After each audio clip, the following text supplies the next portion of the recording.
김성환의 시사야.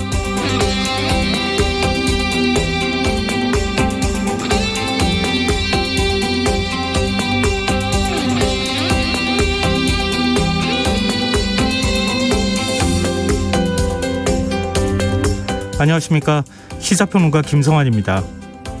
오늘부터 20대 대선 투표용지 인쇄가 시작됐습니다. 지난 주말 이후 야권 단일화 협상이 사실상 결렬 수순에 들어가면서 국민의힘 윤석열, 국민의당 안철수 두 후보의 이름이 투표용지에 온전히 인쇄됐는데요. 국민의힘과 국민의당은 이 문제를 두고 오늘도 책임 공방을 이어가고 있습니다.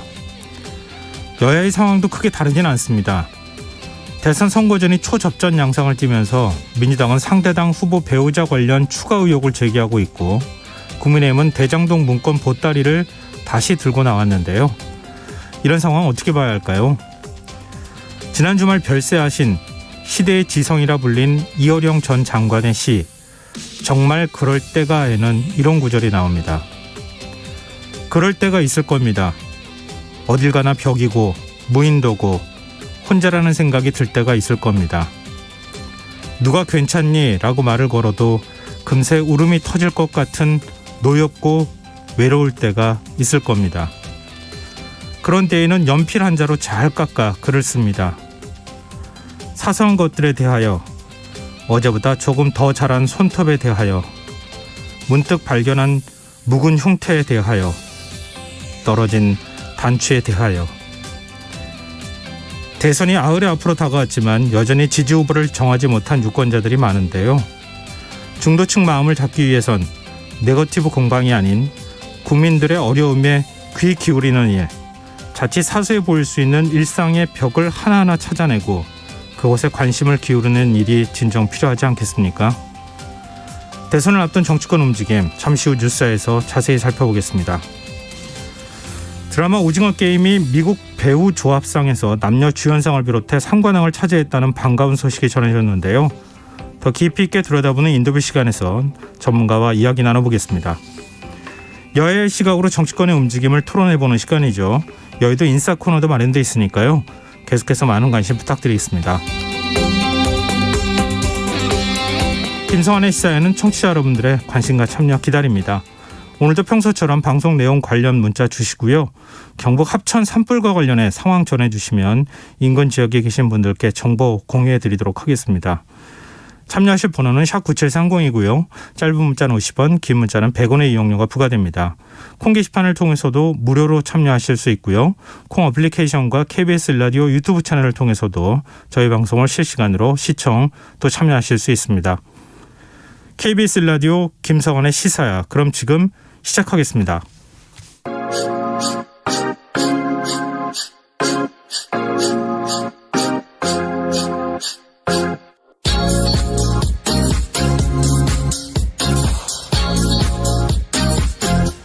KBS 1라디오 김성환의 시사야.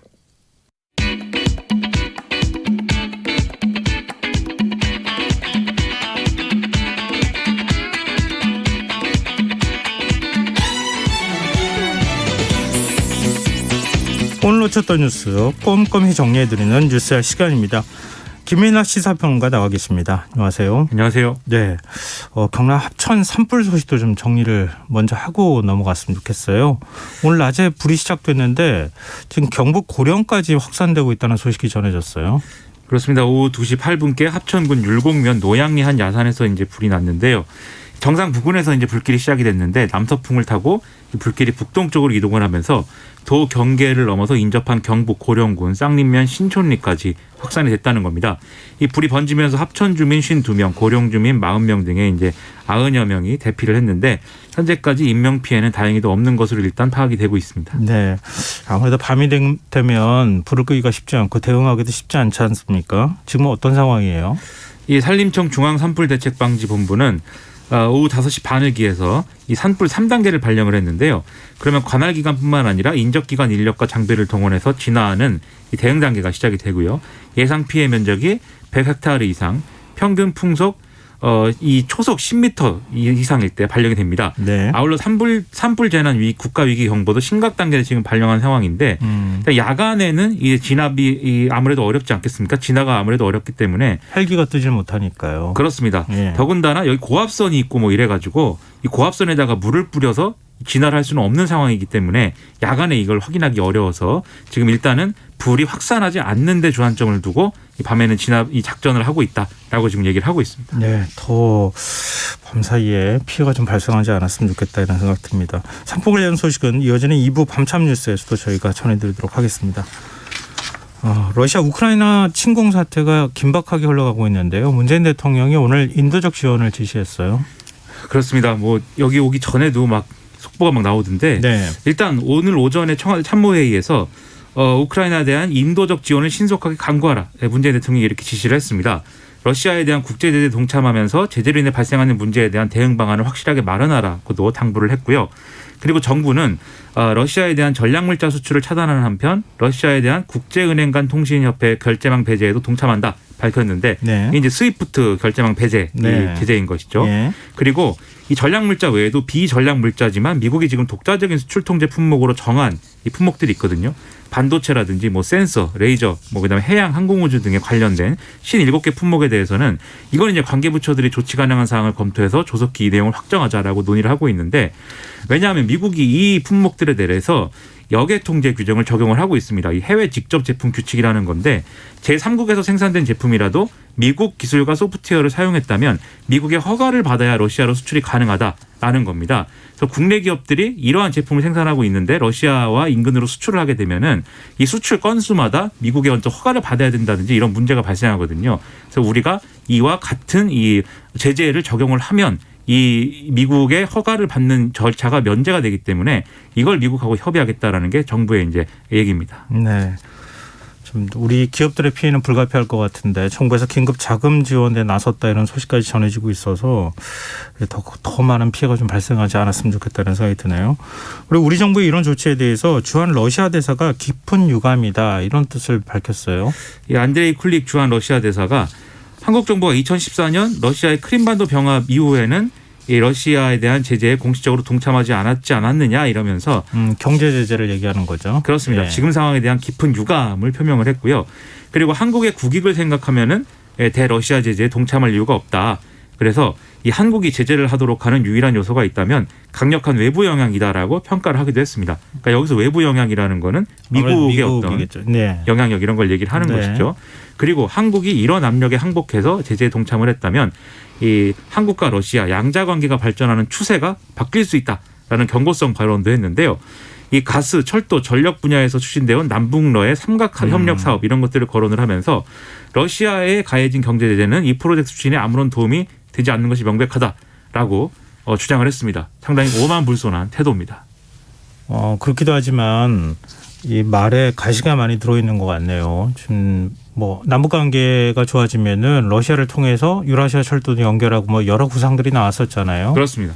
뭐 신북방 전략 뭐 이런 얘기도 있었는데 그런 거 협조 안 할 수도 있다 이런 뜻이어서 이 지금 일종의 신냉전에 한반도가 휩쓸려 가는 거 아닌가 이런 또 걱정이 들기도 하는 그런 발언인 것 같습니다. 지금 푸틴의 침공으로 세계의 전체적인 분위기가 새로운 장으로 지금 넘어가고 있는 것 같습니다. 상당히 우려가 많이 됩니다. 네. 오늘 국회에서도 이 문제가 다뤄졌어요. 그렇습니다. 국회 국방위에서 각각 더불어민주당 이재명 후보, 국민의힘 윤석열 후보를 겨냥한 공방이 이제 오가면서 이 문제가 거론이 된 건데요. 국방위 야당 간사인 성일종 국민의힘 의원의 경우에는 이 이재명 후보가 TV 토론에서 이제 한 발언을 문제를 삼았습니다. 그래서 평화를 깬 것이 러시아이냐 우크라이나이냐 어떻게 피해국의 대통령을 6개월 초보 정치인이라고 얘기를 하면서 침공당한 나라를 비난할 수가 있느냐 이렇게 좀 목소리를 높였는데요. 네. 이건 외교적 결례이기 때문에 사과하라라는 게 국민의힘의 주장이었습니다. 네. 근데 민주당은 여기에 대해서 이제 윤석열 후보의 이제 일본군이 경우에 따라 유사시에 들어올 수 있다라는 취지의 발언 이걸 문제 삼았는데요. 이게 어느 나라 사람 얘기인지 모르겠다. 뭐 일본 사람 얘기 같다. 이렇게 발언을 하면서 이게 국방위에서의 좀 이렇게 좀 현안에 대한 얘기가 잘 오가고 이런 좋은 논의 장소가 됐어야 되는데 이 선거와 관련된 이러한 공방이 오가는 그런 상황으로 수렴이 되고 말았습니다. 한미일 군사동맹 우리 뭐 지소미아 문제 때문에 많은 분들이 아마 아실 것 같은데요. 거기에 일본이 들어와서 우리가 일본하고 뭔가 군사적 동맹을 맺으면 유사시에 일본군이 출동할 수 있다. 뭐 이런 문제와 관련해서 얘기가 나왔던 거잖아요. 그때 정보를 공유하는 것만으로도 이제 그때와 논란이 됐는데 아예 들어올 수 있다고 하면은 그거는 차원이 다른 문제 아니냐 이제 이런 논란이었습니다. 네. 그리고 20대 대선 사전투표가 오는 4일과 5일 이틀간 치러질 예정이에요. 그렇습니다. 3월 4일과 5일 오전 6시부터 오후 6시까지 별도의 신고 없이 사전투표소가 설치된 전국 어디에서나 투표를 할 수가 있는데요. 사전투표소가 어디 있느냐에 대해서는 중앙선거관리위원회 홈페이지 등을 참고하시면 되겠습니다. 그리고 본인임을 확인할 수 있는 신분증을 꼭 지참을 해야 되고요. 확진자와 자가격리자의 경우에는 사전투표 날 2일 차인 3월 5일 토요일에만 이 방역당국의 외출 허용 시각부터 오후 6시 전까지 사전투표소에 도착을 해야 투표가 가능하다 이렇게 돼 있습니다. 그리고 투표 당일에 혹시 이제 코로나19 의심 증상이 나타난다면 별도의 임시기표소에서 투표가 가능하니까 이것도 알아두시면 좋겠고요. 또 마스크를 만약에 착용하지 않고 투표하러 왔다 이런 경우에도 역시 임시기표소에서 투표해야 된다는 점 명심을 하셔야 되겠습니다. 네. 확진자와 자가격리자도 사전투표를 할 수 있다. 이것도 좀 참고 삼아 알아두시면 좋을 것 같습니다. 그리고 여야모두 사전투표를 끌어올리기에 거의 뭐 총력전을 벌이고 있어요. 그렇습니다. 지금 각자가 사전투표가 자신들에게 유리하다 이렇게 이제 주장을 하고 있는 건데요. 투표율이 높으면 네. 자신들에게 유리하다는 건데 더불어민주당은 이제 3040 세대의 사전투표율이 아무래도 높을 수밖에 없기 때문에 이 연령대에서 우리가 더 많은 지지자들을 확보하고 있다. 그래서 사전투표에 힘을 실어야 된다. 이렇게 얘기를 하고 있고 네. 국민의힘에서는 지금 정권교체 여론이 굉장히 높고 2030들이 적극적으로 투표에 참여하면 이 정권교체 여론에 또 부응하는 것이 되기 때문에 그러한 점에서 사전투표를 좀 이렇게 고양시켜야 된다. 이런 얘기를 하고 있습니다. 네. 물론 이제 투표율을 높이는 것 자체가 좋은 일이지만 각 당으로서는 이런 계산도 같이 하고 있는 건데요. 특히 국민의힘은 지금 부정투표 의혹을 불식하려는 노력을 또 굉장히 강하게 기울이고 있습니다. 그래서 지금 이제 이 언론에 보도된 선대본 회의장 이 배경을 보면은 윤석열도 사전 투표하겠습니다라는 뒤에 이제 뒷걸개가 내걸린 이런 상황이기도 한 건데요. 여기에 더불어서 이재명, 윤석열 후보 모두 사전 투표 기간에 투표를 한다라는 계획이고 여기에 배우자를 대동하는가 이것도 언론의 관심이 되고 있습니다. 네. 그다음에 국민의힘 일부 인사들이 그 부정투표 의혹을 제기해 왔기 때문에 그렇죠. 부정선거 의혹을 제기한 것 때문에 지금 그렇게 발언한 것 같은데요. 근데 오늘 윤석열 후보가 정부가 선거날 코로나19 확진자가 수십만 명 나온다고 발표해서 투표를 못하게 막을 수 있다. 이런 발언을 했어요. 강원도 동해시 유서에서 말씀하신 대로 정부가 선거날 코로나19 확진자가 수십만 명 나온다고 발표해서 여러분의 당일날 투표를 못하게 막을 수 있다. 이렇게 주장을 했는데 그러면서 당일 투표만 해서는 이길 수 없다. 그리고 재작년에 총선에서 부정 의혹이 있다고 생각하는 분이 많지만 이번 선거에서는 국민의힘이 국명선거감시단을 발족해서 철저하게 감시를 할 것이다. 그러니까 안심하고 사전투표를 해달라. 이렇게 얘기를 했습니다. 즉 네. 사전투표를 해달라라는 얘기를 하기 위해서 일종의 음모론을 제기를 한 건데요. 그런데 코로나19 확진자는 매일매일 발표를 하고 있습니다. 이미. 네, 그렇기 때문에 뭐 음모적인 어떤 의도를 가지고 발표하는 거는 좀 여러모로 좀 너무 나간 또 논리가 아닐까 이런 생각이 드는데 뭐 이런 얘기는 안 했으면 좋겠습니다. 네. 그리고 대선을 아흘에 앞둔 여야 유세 상황도 좀 살펴봤으면 좋겠는데요. 민주당 이재명 후보는 대구 경북 지역을 찾았어요. 이 보수 정당의 텃밭인데 이 대구 경북 지역을 집중 공략했습니다. 하루에 6개 도시를 이제 훑은 그런 이제 일정이었는데 애초에 예정이 없던 영주 유세도 추가를 해서 이 배경이나 이런 거에 대해서도 언론이 뭐 여러모로 해석을 하고 있고요. 이 자리에서 이제 박정희 전 대통령으로 상징되는 산업화 세력의 업적 이런 것들을 적극적으로 평가하는 모습을 보였고 또 민주당이 의원총회에서 당론으로 채택한 이 국민통합 개혁 정치 그리고 다당제로의 어떤 개혁 이런 것들을 재차 강조하는 그런 발언도 했습니다. 그리고 고향 경북 안동 유세에 앞서서는 어머니에게 띄우는 편지를 SNS에 올리기도 했는데요.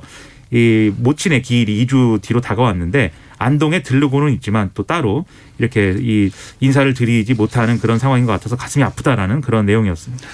국민의힘 윤석열 후보는 강원 지역을 찾았어요.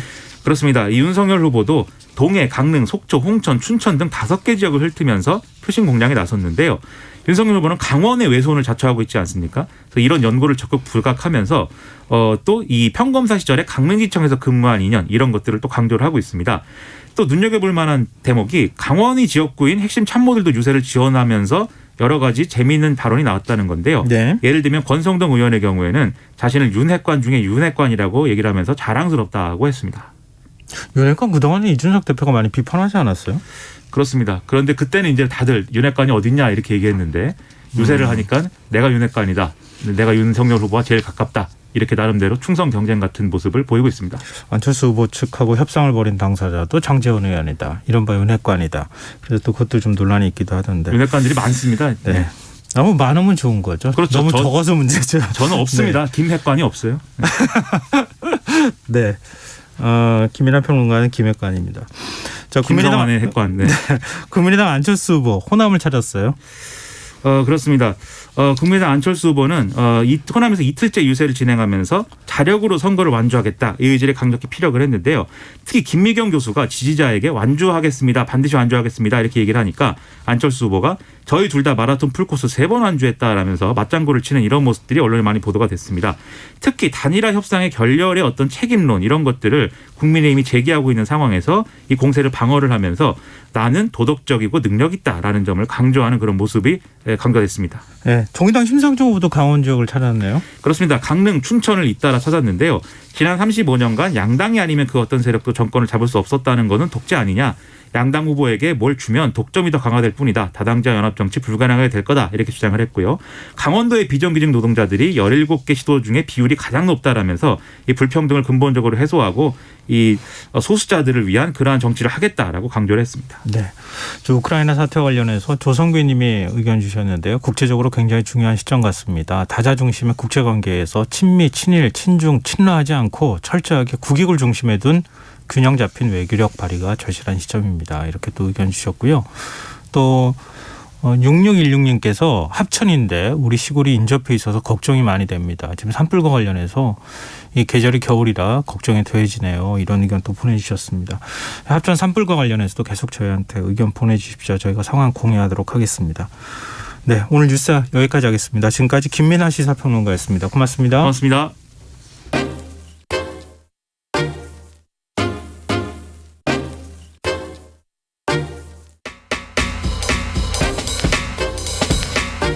바쁜 당신이 알아야 할 모든 것 여기에 있습니다. KBS 1라디오 김성환의 시사야. 한국 드라마 오징어 게임이 제28회 미국 배우 조합상에서 상관왕을 차지했습니다. 이 시상식에서 한국 작품의 TV 부문 수상은 이번이 처음 있는 일인데요. 이정재, 정우현 배우가 쟁쟁한 후보들을 제치고 나란히 남녀 주연상을 각각 수상했습니다. 이 지난해 9월 공개 이후 연일 새 역사를 쓰고 있는 오징어 게임. 오늘 기록한 상관왕의 의미와 K 콘텐츠 위상에 대해 윤성훈 영화평론가 연결해서 얘기 나눠보겠습니다. 평론가님 안녕하십니까? 안녕하십니까? 네, 미국 배우조합상 시상식에서 남녀 주연상을 받았다. 이런 소식까지 지금 전해지고 있는데요. 지금 오징어 게임이 어떤 부분에 후보에 올랐고 어떤 부분에서 수상을 했는지 구체적으로 설명을 좀 해주십시오. 네, TV 드라마 부분의 앙상블, 또 스턴트 앙상블상, 나무주연상, 여우주연상 부문에 후보에 올랐고요. 네. 이 중에서 나무주연상, 여우주연상, 그리고 스턴트 앙상블상까지 수상했습니다. 이 스턴트 앙상블상은 뭐예요? 네, 스턴트 앙상블상은 그해 최고 액션 연기가 담긴 작품과 배우들에게 주는 상이거든요. 네. 2007년도에 이제 처음으로 세그에서 이제 수상을 하기 시작한 상입니다. 미국 배우조합상이 조금 익숙하다 하신 분들이 있을 것 같아요. 작년에 윤여정 배우가 영화 미나리로 네. 여우 조연상 받지 않았습니까? 네. 근데 상 자체는 상 명칭은 익숙한데 이게 대체 어떤 의미를 갖고 있는 상인지는 조금 좀 잘 이해가 안 되기도 하고 그럴 것 같은데요. 어느 네. 정도 권위 있는 상입니까 이게? 네, 그 미국 배우조합상은 이제 스크린 액터스 길드, 그러니까 미국 배우 조합에서 주는 상인데요. 이 조합은 그 영화, TV에서 활동하는 미국 내에 어떤 모든 배우들이 모인 그런 조합입니다. 그렇기 때문에 여기서 수여하는 상이라는 거는 그 조합원들인 배우들이 직접 투표하는 상이기 때문에 배우들이 배우에게 수여하는 그런 상이라는 점에서 굉장히 의미가 크고요. 네. 또 이런 그 조합에서 상을 받았던 배우들이 예를 들면 영화 부문이라면은 또 아카데미 시상식의 또 바로미터가 되기 때문에 그런 면에서도 굉장히 주목을 받는 시상식이라고 할 수 있습니다. 오징어 게임은 고섬 어워즈하고 골든글로브 같은 시상식에서도 수상을 했다고 알고 있는데, 네. 근데 이 다음에 열린 또 이 배우 조합상에서 또 상을 받을 거라고 혹시 예상하셨어요? 뭐 제가 이렇게 예측이 잘 맞는 사람은 아닌데요. 네. 남녀 주연상을 뭐 다 받을 거라고는 솔직히 저도 조금 예상치는 못했는데 남우주연상 정도는 예상을 했었고 그리고 지금 4개 부문 후보에 올라서 저희가 하나 부문을 못 받았는데 그게 바로 이제 최고 배우 앙상블 상입니다. 그리고 이제 기생충이 받았었죠. 네, 영화 부분에서 이제 받았었는데 네. 사실 저는 뭐 여우 주연상 물론 굉장히 큰 상이지만은 또 사실은 더 최고의 상을 받을 수도 있지 않을까 살짝 기대했었는데 이제 그거는 네. 좀 빗나갔던 것 같고요. 네. 어쨌든 그 TV 드라마 부분에서는 오징어 게임이 뭐 독보적으로 작년에 인기가 있었던 작품이기 때문에 사실 좀 그 수상에 대해서는 기대를 많이 했던 것은 사실입니다. 남녀 주연상 수상은 비영화권 드라마 배우로서는 최초라고 하더라고요. 이게 어떤 의미가 있는 겁니까? 그러니까 드라마의 인기가 이제 저는 가장 중요했다라고 생각을 하는데요. 네. 물론 거기에 이제 배우들의 연기가 좋았기 때문에 당연히 또 드라마의 인기가 있을 수 있었던 것이고요. 그러니까 뭐가 먼저냐 이렇게 이야기하기에는 굉장히 어려울 것 같은데, 근데 이제 중요한 거는 배우의 연기라는 거를 어떻게 점수를 매기겠습니까? 그러니까 여기 지금 다 같이 후보에 올랐던 배우들 모두 우리가 너무 잘 알고 있는 또 미국 배우들인데 다들 뭐 훌륭한 연기를 했지만 어쨌든 이 작품 안에서 가장 뛰어난 작품 그리고 가장 돋보이는 그 안에서의 돋보이는 연기를 보여줬던 사람들에게 주는 상이라고 했을 때 굉장히 신선한 선택이었던 것도 사실이죠. 영화 기생충이나 미나리 때 생각해보면 수상 소감이 좀 화제가 됐던 것 같거든요. 이번에는 네. 어땠어요? 네, 뭐 이정재 씨는 두 분 다 뭐 정호연 씨, 이정재 씨 두 분 다 굉장히 이제 떨려했고 참 감격해하는 모습을 많이 보여줬는데 네. 이정재 씨는 너무 큰 일이 나에게 벌어졌다. 수상 소감 준비해 왔는데 너무 길어서 다 못 읽을 것 같다. 이렇게 이제 시작을 하셨고 뭐 정호연 씨 같은 경우도 굉장히 그 눈물부터 이제 흘리는 모습을 보여줬는데 이때까지 그 봉준호 감독이라든가 그 윤여정 배우 같은 경우는 뭐 어록이 생길 정도로 수상 소감마다 화제가 됐었는데요.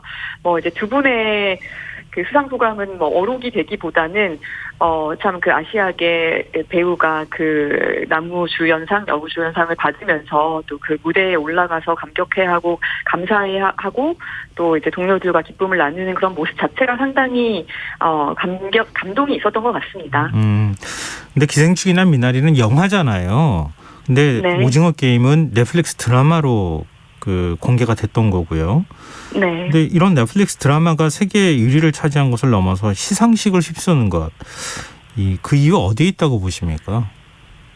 사실 이제 오징어 게임이 뭐 한국에서 많은 그러니까 세계적으로 지금 인기가 많다 이런 것들이 뭐 화제가 많이 됐었고 뉴스에도 등장했었고 하기는 하지만 지금 넷플릭스에서 공개된 드라마 중에 이렇게 오랫동안 46일 동안이나 이제 1위 자리를 차지했었던 드라마는 없었고요.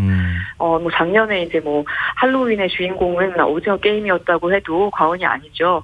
그러니까 어떤 세계를 아우르면서 하나의 문화 현상을 만들어낸 콘텐츠, 그만큼 강렬한 매력을 갖고 있었던 작품이기 때문에 네. 이렇게 시상식에서도 당연히 많은 화제가 되고 많은 수상을 하고 있습니다. 근데 영화 기생충이나 미나리처럼 이번에 수상하면 그 다음 상을 더 기대하게 만드는 네. 이런 일이 벌어질까 좀 두근두근한 마음인데요. 그러면 에미상 수상도 기대해 볼 수 있을까요? 네, 뭐 에미상이라고 하면은 미국 최대 드라마 시상식이기 때문에 또 이게 이제 하나의 가장 영화가 아카데미 시상식을 향해서 달려간다면 또 드라마 시상식도 에미상을 향해서 이제 달려간다고 말씀을 드릴 수 있을 것 같은데요. 네. 문제는 이제 아직 9월까지 많은 시간이 남아있기 때문에 이때까지 또 어떤 드라마들이 얼마나 인기를 끌지는 모른다는 것이, 이제 뭐 관건이 되겠습니다. 그리고 이제 공개된 지가 거의 1년 만에 시상식이 열리는 거거든요. 오징어 네. 게임 같은 경우는. 네. 그런 게 좀 단점이 될 수 있죠. 아무래도 시상식은 그 시즌 그 직전에 화제가 됐던 작품이 아무래도 더 표를 많이 받게 되는 것이 좀 사실이거든요. 이때까지 이제 경향을 보면. 그래서 좀 장담을 하기는 어려울 것 같습니다. 아직까지는. 오징어 게임 같은 드라마가 또 나올 수 있을까요? 잘 모르는 일이죠. 그래서 장담을 하기는 어려울 거라고 보지만 예상은 하지만 네 그래도 좀 지켜봐야 될 것 같습니다. 근데 오징어 게임 다 시청하니까 그 다음에 또 있다 이렇게 계속 얘기가 나올 정도로 K 드라마 열풍이 대단한데요. 지금 우리 학교는 이런 드라마도 지금 굉장히 큰 관심을 모으고 있다고요. 네, 오징어 게임 이후에 뭐 등장하는 그 오픈되는 한국 드라마들이 계속 또 주목을 받고 있는데 지옥이라는 드라마도 상당히 인기가 있었고요. 네네. 근데 지옥보다도 지금 우리 학교는이라는 또 작품이 드라마가 이제 한국에서 설 시즌 구정이었죠. 구정 시즌에 공개됐었는데 뭐 K 좀비의 위력을 보여준 작품이라고도 할 수 있겠고 15일 동안 전 세계에서 1위를 차지했었습니다. 네, 오징어 게임은 뭐 46일이었는데요.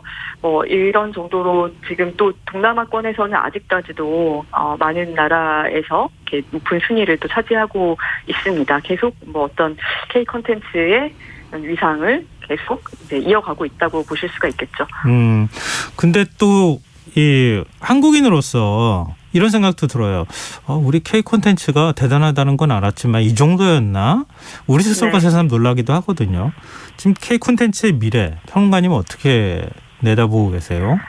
그러니까 너무 큰 주목을 받고 뭐 영화, 드라마 분야도 사실 계속 뉴스에 나진 않지만 뭐 웹툰이라든가 한국의 모든 어떤 문화 콘텐츠들이 외국에서 다 너무 큰 사랑을 받고 있는데요. 그러다 보니까 더 어깨가 무거워지는 것 같습니다. 근데 이럴 때일수록 좀 그런 짐을 무게를 좀 털어버리고 좀 계속해서 사실은 국내 시장에 어떤 국내에 있는 시청자와 관객들을 위한 작품을 만들다 보면 또 그게 외국에서 사랑을 받기도 하고 하는 것이기 때문에 좀 그런 식으로 발전시켜 나간다면은 앞으로도 계속 좀 좋은 위치를 점할 수 있지 않을까 생각됩니다. 네. 저희 청취자 4988님께서요. 한 번 더 한국 영화가 어려운 코로나 시국에 국민들에게 희망과 용기를 주고 있네요. 이렇게 또 얘기를 해주고 계시네요. 계속 한국 드라마나 영화가 선전하기 좀 기대하는 마음 간절합니다. 오늘 말씀 여기까지 듣겠습니다. 고맙습니다. 감사합니다. 네, 지금까지 윤성은 영화평론가였습니다.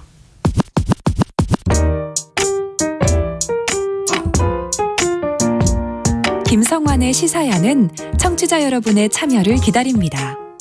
문자 샵 9730으로 여러분의 의견 보내주세요. 짧은 문자는 50원, 긴 문자는 100원의 정보 이용료가 부과됩니다. 애플리케이션 콩, 유튜브 채널 KBS 일라디오에서는 무료로 참여하실 수 있습니다.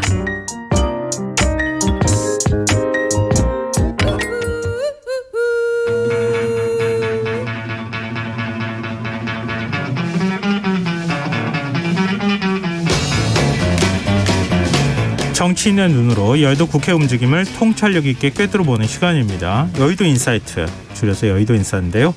민주당 신경민 전 의원 자리하셨습니다. 안녕하세요. 네, 안녕하십니까. 국민의힘 선대위 상임공보특보단장인 김경진 전 의원 나오셨습니다. 안녕하세요. 안녕하세요. 김경진입니다. 네. 어제 두 분 아주 조마조마하는 심정으로 기자회견 지켜보셨을 것 같은데요.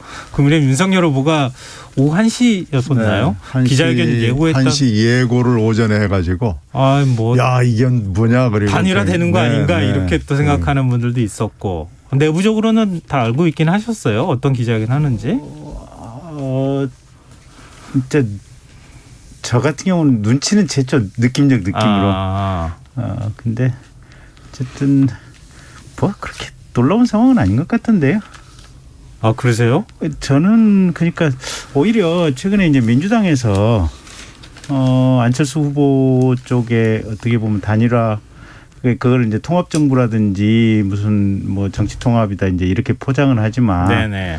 실질적인 단일화 제의가 민주당에서 계속해서 있었던 것으로 알고 있고 그래서 이제 그 구체적인 세부적인 내용까지는 모르지만 네. 지금 속칭 여의도 뭐 발 찌라시로는 완주만 해주면 된다. 그러면 나중에 혹시 이재명 후보가 되면 공동정부 구성하겠다. 인수위부터 네. 같이 하겠다. 뭐 이런 내용의 얘기들이 돌고 있어서 저는 단일화 당연히 쉽지 않겠다. 거의 안 되는 거 아니냐 이렇게 예상을 하고 있었고 뭐 별 그렇게 놀라운 상황은 아니었습니다. 김경진 의원님 말씀 들어보니까 윤핵관은 확실히 아니다. 그렇죠. 뭐. 느낌적인 느낌으로 그렇죠. 하셨다는 말씀 들어보니까. 네. 농담이었는데요. 근데 저 신경민 의원님 네. 좀 바짝 긴장하시긴 하셨을 것 같은데요. 뭐 항상 서프라이즈가 있으니까요. 네. 이러다가 뭐 확 단일화 되는 거 아닌가라는 생각을 했는데 점점 시간이 갈수록 안쪽에 움직임이 전혀 없는 거예요. 안 후보 쪽이 아침에 일찍 호남 쪽으로 떠나고 이러면서 이건 아니구나라는 느낌은 확 받았죠. 근데 차라리 이제 단일화 발표한다고 하면 두 후보가 나와가지고 그렇죠. 같이 발표하는 물리적으로 한 공간에 네. 있어야 되고 그렇죠. 사실은 이제 후보 일정표가 이게 양당 출입 기자들한테 공지가 그렇죠. 되잖아요. 근데 요 일정표가 어긋나는 순간 사실은 그게 아니라고 하는 게 추론 가능한 거죠, 뭐. 아니 근데 네. 윤석열 후보가 네. 단일화 입장 발표하면서 네. 사실상 좀 회의적인 태도를 보인 거잖아요. 어찌 보면 네. 이 단일화 노력하겠다고 말은 했지만 앞으로도 네. 근데 단일화 물밑 협상 과정을 다 국민한테 시시콜콜이 얘기를 해버리면 이 단일화가 앞으로 될까 이런 생각을 할 수밖에 없는데 왜 이렇게 상세하게 공개한 겁니까? 일단 기자들한테 이제 다 아주 일지로 만들어가지고 공개했던데. 그러니까 첫째는 이제 단일화가 앞으로 추가로 더 될 거냐. 예. 이제 그 점에 초점을 맞춰서 말씀드리면 윤석열 후보는 기대의 끈을 놓지 않겠다라고 말은 그렇게 하셨지만 네. 내심은 사실상 포기한 것이 아니냐라고 이제 추정을 하고 후보 내심에 대해서 예. 저는 이제 후보의 참모 입장이 아니고 예. 정치 평론을 오래 했던 평론가의 관점에서 그냥 차원에서 개인적인 의견을 말씀드리면 네. 그냥 물 건너갔다. 끝났다. 네. 이렇게 보고 있고 이제 그러면 왜 윤석열 후보가 그렇게까지 했겠느냐. 네. 이거 역시 참모 입장이 아니라 이제 평론가의 입장에서 말씀을 드려보면 네. 제가 듣기로는 윤석열 후보 주변에도 왜 후보가 단일화를 안 서두르느냐. 그러니까 이런 이 상세하게 정리된 요거를 보기 전까지는 네. 윤석열 후보가 단일화에 대한 의지가 없다. 혹은 윤석열 후보 주변에 있는 속칭 윤핵관이라고 하는 자들이 단일화에 대한 의지가 전혀 없다. 그러니까 정권 교체에 대한 열망은 되게 뜨거운데 그 사람들이 보기에는 윤석열 후보나 윤석열 후보 주변의 핵관들이 저 사람들이 단일화에 대한 뜻이 전혀 없는 것이 아니냐 이런 비판들이 대단히 많이 있었고 네. 심지어는 캠프 내부에서도 이런 구체적인 소상한 사정을 잘 모르시는 분 같은 경우는 후보에 대해서 굉장히 거칠게 항의했던 분들도 계신 것 같아요. 그러니까 이제 후보 입장에서는 네. 이게 그러니까 내부적으로 매번 다 설명하기도 한계가 있는 거 아니에요. 네네. 보면 그렇다고 이 내용을 그냥 중간에 다 풀기도 곤란하고 예. 그러다가 그게 누적됐다가 어제 1시 기자회견 하면서 이 상황을 그냥 다 릴리즈해서 차라리 투명하게 공개하자 이렇게 결정이 된 것 같아요. 근데 또 일각에서는 그런 얘기도 해요. 단일화 일지 보니까 사실은 실제 단일화 협상은 한 이틀 전에 들어간 것 같은데 근데 2월 7일부터 단일화 협상이 마치 들어간 것처럼 너무 과대포장하듯이 한 거 아니냐. 그만큼 노력했다는 걸 보여주려고 애써 뭐 이전에 안철수 후보의 어떤 대리자 자격이라고 할 수 있는 이태규 본부장 정도쯤 되는 사람하고 접촉을 해야지 그 전에 뭐 그런 무게감 있는 인사하고 접촉하지도 않은 것까지 다 포함한 거 아니냐. 뭐 이런 해석도 지금 일각에서는 하고 있던데요. 그렇죠. 네, 신경민 의원님 어떻게 보세요? 이제 회견이 두 부분으로 나뉘거든요. 네. 후보가 얘기하는 부분이 있고 그 뒤에 이제 자료를 가지고 와서 하는 권영세 사무총장의 회견이 있는데 저는 앞부분도 굉장히 흥미롭게 들었지만 뒷부분이 굉장히 흥미로웠습니다. 왜 그러냐면 원래 이 단일화라는 것이 대권을 놓고 하는 거기 때문에 깨졌다가 다시 붙었다가 또 깨지고 뭐 이러는 것은 뭐 그건 일상 있는 일일 수 있죠. 네. 근데 협상 경과 파일을 PDF로 만들어서 언론한테 제공을 하겠다라고 선언을 하더라고요. 네. 그 순간에 이건 필요곡절이다. 곡절이 있는 것이고 이 정도 되면은 이건 이제 다시 재개될 가능성이 거의 없어지는 거 아니냐. 그리고 또 하나는 지금 후보가 직접 했단 말이에요. 네. 그것도 27일 오후 1시라고 그러면은 이건 뭐 거의 이제 2차 마감 시간으로는 마지막이거든요. 그리고 또 하나는 금방 김경진 의원 말에서 좀 언급이 됐듯이 단일화에 놓고도 찬반이 그 극명하게 갈라지는 걸로 우리가 듣고 있는데 네. 윤핵관들은 하지 말라는 거고 윤핵관보다 더 가까운 뭐 몇인인지는 모르겠습니다만은 정말로 저 가까운 원로 그룹들이는 하라는 거였거든요. 그러니까 이 틈싸기 위해서 윤 후보가 굉장히 고통스러웠던 건 맞는 것 같고요. 그러니까 한쪽에서는 하라고 계속 압박을 놓고 한쪽에서는 하지 말라고 떼내니까 차라리 다 까버리자라는 생각이 굉장히 강하게 드는 순간이었을 거예요. 27일 오후라는 시간이. 네. 그래서 후보가 직접 나와서 할 만큼 이게 어떻게 보면 굉장히 이거 이제 거의 마지막이야. 이건 나는 할 만큼 했어라는 얘기를 하는 거기 때문에 어저께 기자회견은 아마 굉장히 앞으로 상황이 어떻게 돌아가든지 간에 중요한 기자회견으로 기록이 될 것으로 보입니다. 근데 국민의힘 내부에서도 아쉽다 이런 얘기들이 있을 것 같아요. 예를 들면 이제 안철수 후보가 단일화 제안을 한 게 지난 13일이잖아요. 13일이고 이제 단일화 결렬 선언을 한 게 이제 일주일 뒤인 20일이었거든요. 그러면 단일화 제안했을 때 그때 이제 세 가지 제안 중에서 여론조사 단일화 제안을 했단 말이에요. 그때는 지지율 격차가 많이 벌어졌을 때였으니까 안철수 후보도 내가 단일 후보가 될 거라고 생각 안 했다 이렇게 얘기했을 정도인데 그때 여론조사 단일화를 받아서 그 이후에 뭐 유세차 사고라든가 안타까운 사고 있을 때 이준석 대표가 조롱조나 이런 글을 올리지 말고 좀 진심을 다했더라면 이런 결과 안 나오지 않았겠느냐 이런 비판에 대해서는 어떻게 보십니까? 글쎄요. 그 질문 자체가 꽤나 이게 12조의 질문인데요. 아니요. 그리고 아쉬움을 표하시는 분들이 적지 않더라고요. 아니 일단 여기 정리된 표에 의하면 2월 3일부터 지금 성일종 임명진 라인이 가동이 됐다는 거 아니에요. 네. 그다음에 이 표에 의하면 요건 저도 몰랐는데 2월 7일 날 먼저 이 안철수 측의 최진석 상임선대위원장이 윤석열 후보에게 직접 전화를 했었다는 거 아니에요. 네네. 보면. 그래서 만나자고 해서 지금 뭐 이런저런 뭐 회동을 하고 2월 10일부터 이미 만났다는 거 아니에요. 그래서 2월 10일부터 2월 13일 사이에 어느 정도 1차 합의를 했었다는 거 아니에요. 어느 정도.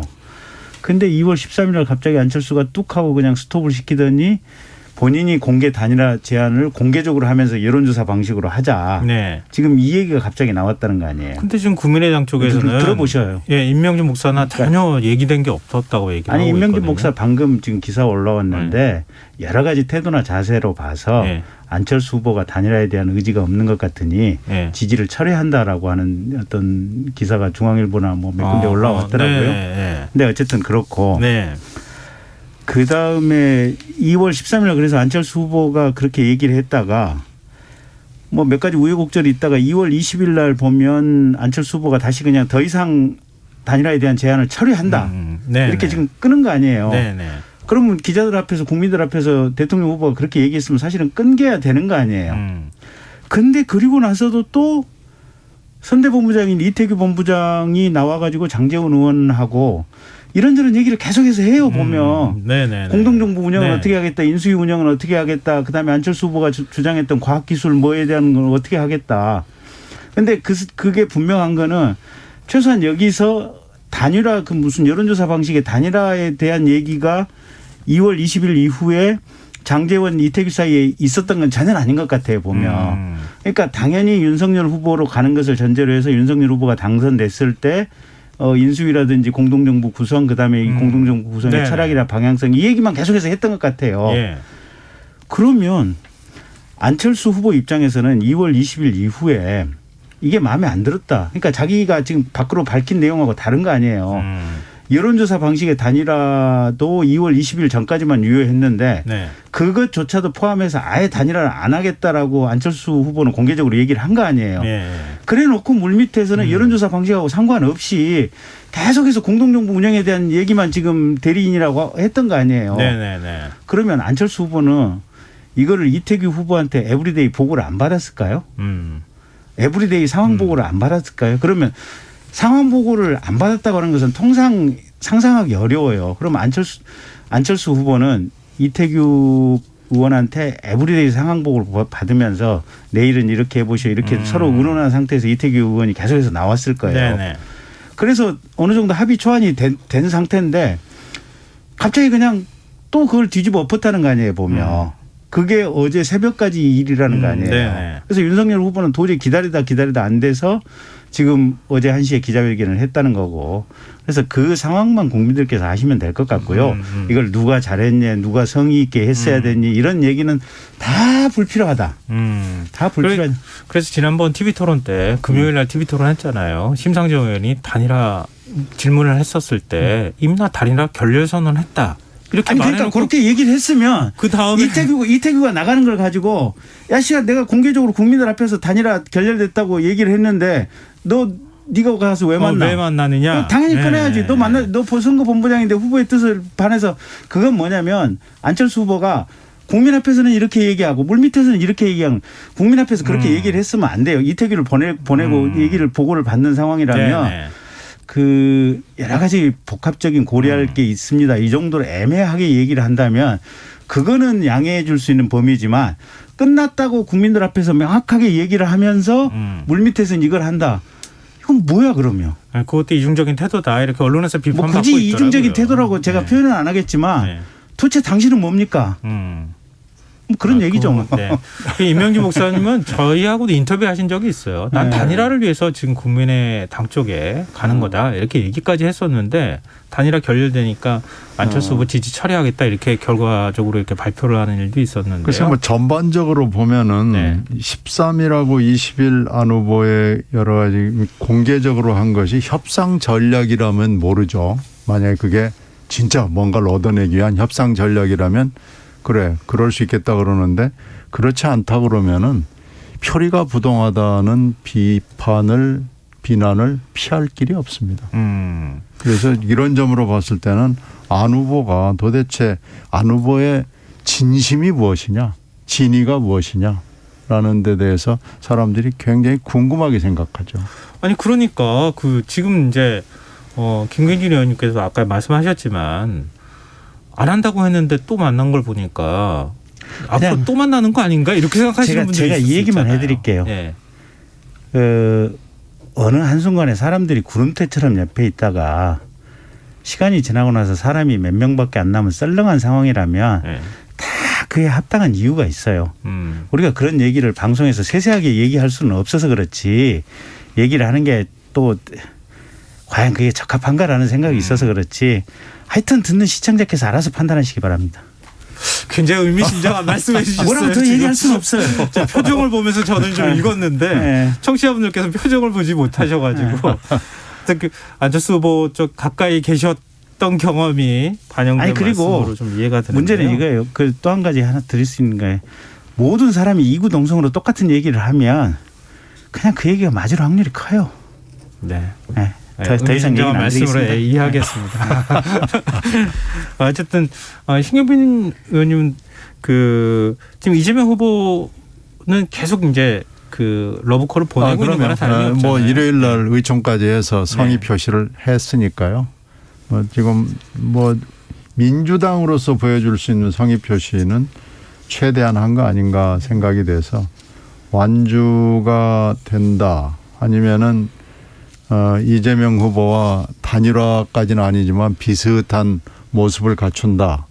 뭐 이런 가능성은 조금이라도 있는 거죠. 그러니까 이제 그걸 바라보면서 계속해서 이재명 후보와 민주당은 지금 계속해서 안 후보의 눈치를 보고 있는 거죠. 근데 이재명 후보는 지금 정치개혁안을 제안을 했고요. 또 역시 지난 토론회 때 정치개혁안에 대한 진정성을 확인하기 위해서라도 의원총회를 통해서 당론으로 정치개혁안에 담겨있는 예를 들면 권역별 연동형 비례대표제나 이런 것들 당론으로 채택하겠다 얘기했는데 주말 사이에 했어요. 민주당에서. 이런 민주당의 움직임을 어떻게 평가하시는지 신경민 의원님 말씀 듣고 싶습니다. 죄송합니다. 김경진 의원 죄송합니다. 신 선배님 말씀 듣고 싶으신 게 아닙니다. 예, 말씀하세요. 김경진 의원님. 그게 저는 그러니까 점잖게 표현하면 진정성이 없다라고 표현을 하고요. 네네. 좀 그냥 시중 언어로 표현하면 쌩구라라고 그냥 표현을 하고 싶죠. 그게 아니, 방송용으로는 적합하지 않은 말씀이셨습니다. 그냥 비판받겠습니다. 네네. 근데 아니 가령 지난번에 서울시장 재보궐선거 때 공천을 하느냐 마느냐 논란이 있었잖아요. 네네. 그건 당헌 당규에 자당 소속 선출직 공직자의 잘못으로 인해서 재보궐 요인이 생기면 공천을 안 하도록 하는 당헌 당규가 있었잖아요. 예. 근데 당헌 당규가 있으면 뭐해? 그냥 당헌 당규 엎어버리고 그냥 공천하는데. 예. 아니 제가 누차 지금 방송에서 얘기했는데 정말로 무슨 중대선거구제 뜻이 있다 이러면 법안을 발의할 뿐만 아니라 176석이나 되는 의석이 있으니까 패스트 트랙 태워놓으면 돼요. 옛날에 공직선거법이나 공수처법이나 검경수사권조정법 했던 것처럼 네. 그때는 당도 여러 개 있어서 복잡했지만 지금 176석 의석으로 패스트 트랙 태워놓으면 무조건 본회의까지는 가게 돼 있어요. 근데 패스트 트랙 안 태우잖아. 네. 그다음에 지방의회 지금 2인 선거구 대신에 3인 선거구 뭐 얘기하잖아요. 네네네. 보면 시의회 구의회. 예. 그러면 지금 대부분의 지자체가 거의 5분의 4 이상 민주당 의원들이에요. 보면 서울시 같은 경우도 거의 뭐 한 95%가 민주당 의원들이에요. 조례 그냥 서울시의회에서 민주당 의원들이 조례 바로 의결해버리면 돼요. 안 하잖아. 이게 문제는 뭐냐면 네.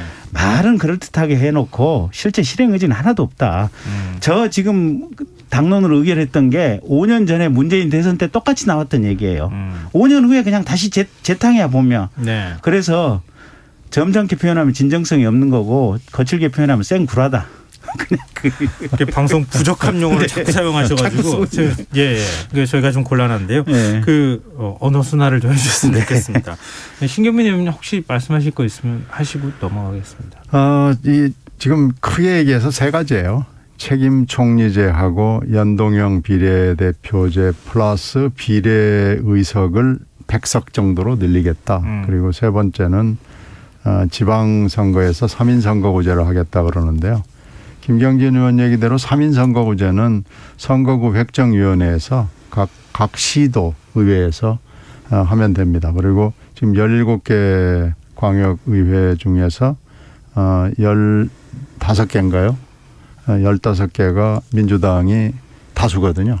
그것도 압도적 다수이기 때문에 이건 맘만 먹으면 바로 할 수 있는 거고요. 다만 책임 총리제는 법규나 특히 이게 그렇죠. 책임 총리제는 헌법 사안 아닌가 모르겠어요. 네네. 이건 헌법까지도 예. 관련이 되는 거여서 책임 총리제를 하라 이렇게 지금 할 만한 근거는 아무것도 없습니다. 그래서 이것은 의총만 가지고 되는 건 아니고요. 그러나 뭐 지금 이재명 후보가 공언을 하고 있기 때문에 모르겠어요. 이재명 후보가 이제 당선이 되면 뭐 지금 뭐 이 말도 안 되는 얘기다라고 말씀을 하시지만 사실 두고 봐야죠. 네. 알겠습니다. 지금 여러분께서는 KBS 라디오 김성환의 시사회와 함께하고 계십니다. 여의도 인사 국민의힘 선대위 김병진 상임본부 특보단장 민주당 신경민 전 의원과 함께하고 있습니다. 이제 미래에 대한 얘기를 좀 나눠봤으면 좋겠는데요. 지금 초접전 판세다. 여론조사 결과는 이렇게 지금 언론이 분석하고 있는데요. 단일화 없이 사자구도로 대선이 치러질 경우에 판세가 어떻게 흘러갈 것으로 두 분은 보시는지요? 네. 일단은 투표율을 좀 봐야 될 거예요. 지금 보통의 경우에는 많게 나오면은 80% 이렇게 나왔거든요. 역대 87년 이후 선거를 보면. 네. 보통의 경우에도 지금 2002년도가 이례적으로 낮았습니다. 그때는 여야가 다 기대가 이게 별 치열한 싸움이 아니었기 때문에 60%가 조금 넘었는데요. 대부분 경우에 70에서 75 정도는 나오거든요. 그런데 이번에 이제 지금 현재 이렇게 단일화랄지 이렇게 하는 거 보면 지지층 결집이 굉장히 치열하게 양측이 일어나고 있기 때문에 네. 결국은 투표율이 결정을 할 거다. 그것도 이제 사전 투표가 보통 한 25 정도 나오는데 네. 사전 투표율이 높으면은 아마 서로 아전 인수할 겁니다. 우리 층 지지자들이 많이 나왔다 이렇게 될 거고요. 그건 이제 모르죠. 그리고 이제 투표율이 높은 것이 민주당한테 유리하냐. 그것도 서로 아전 인수를 할 텐데요. 일단은 지지층을 어떻게 결집시켜서 투표장까지 끌고 나가느냐가 이번 선거의 핵심 문제가 될 겁니다. 김경진 의원님 어떻게 저도 보십니까? 같은 생각입니다. 지지층을 얼마나 투표장으로 끌고 가느냐. 그러니까 사전 투표율 지난 대선 때 제가 기억이 나는데요. 20% 후반이 나왔어요. 야, 이거 대선 투표율 80% 넘어간다. 이렇게 생각했는데 사실은 그보단 낮고 77% 정도 나왔거든요. 그러니까 이번에는 지금 코로나19 상황이기도 하고 하기 때문에 투표율이 조금 더 떨어질 가능성도 그렇죠. 있다고 봐야 되겠죠. 코로나 상황도 이제 20만을 넘는다고 보기 때문에 23만이라고 오늘 얘기가 나왔거든요. 그러니까 네. 코로나 상황도 변수가 되죠. 그러면 투표율이 좀 높으면 민주당이 유리하다고 하는 법칙이 과거에는 있었는데 이제 그거 깨졌다고 봐야 되는 거죠? 잘 모르겠어요. 근데 어쨌든 정권 교체를 희망하는 비율이 네. 대략 50에서 한 57 사이가 꾸준히 나오고 있거든요. 네. 여러 여론조사에서. 그러면 평균적인 확률론만 가지고 본다면 투표율이 높은 게 아마 정권 교체를 원하는 층이 투표장에 갈 확률이 높기 때문에 투표율이 높으면 저희 쪽에 조금 유리하지 않을까 그렇게 예상은 해보는데 네네. 저는 잘 모르겠어요. 글쎄요. 그 세대 투표율이 어떻게 되느냐도. 실제로는 진짜 아무도 사실 아무도 모르는 거죠. 모릅니다. 네. 네. 하느님도 모릅니다. 근데 지금 이제 네. 대선이 9일밖에 안 남았습니다. 네. 뭐 내일 모레만 지나면 뭐 이제 딱 일주일 남았다고 해도 과언이 네. 아닌데요. 남은 변수 한 가지씩 꼽아주신다면 혹시 뭐가 없어요? 있을까요? 이제 변수 없습니까? 네, 나올 거 다 나왔어요. 아. 그리고 TV 토론 한 번 남았는데 이건 사실상 그냥 사회 분야라고 하지만 네. 지금 종합해서 아마 TV 토론을 할 수밖에 없는 구조일 거고요. 예. 여기서 무슨 분별이나 변별이 있을 것 같지도 않고 또 안철수 윤석열 안철수 단일화 문제도 사실상 이게 불가능으로 정리가 네. 되는 상황이고 예. 그래서 특별히 더 나올 변수 없고 예. 제가 볼 때는 국민들께서도 거의 표심을 정하신 것 같아요. 안정한 분들이 이제 뭐 한 5% 남짓이나 되지 않을까 싶고요. 그래서 특별한 변수는 그렇게 많아 보이지는 않습니다. 신경민 의원님 어떻게 보세요? 이제 돌발 변수라고 그러는 막 개인 비리죠. 개인 비리 폭로도 대충 다 나온 것 같은데, 네. 그걸 뭐 모르겠습니다. 끝까지 지금 남아 있는 개인 비리, 갑자기 나오는 돌발적인 고발 같은 사건이 한두 건 더 있을 거 아닌가라는 예상은 해보고요. 그 정도 아닌가 싶네요. 그리고 이제 아까 말씀드린 대로 투표율은 마음은 결정했지만 투표장에 가야 되기 때문에 투표장에 얼마나 많은 사람들 또 어느 세대, 네. 어느 지역 뭐 그게 지금 문제겠죠. 네. 알겠습니다. 오늘 여의도 인사 여기서 마무리하겠습니다. 지금까지 민주당 신경민 전 의원, 국민의힘 선대위 상임 공보특보단장인 김경준 전 의원과 함께했습니다. 오늘 말씀 고맙습니다. 고맙습니다. 네, 고맙습니다. KBS 라디오 김성환의 시사 1부 순서는 여기서 마치겠습니다. 전 11시 정각 2부에 다시 오겠습니다.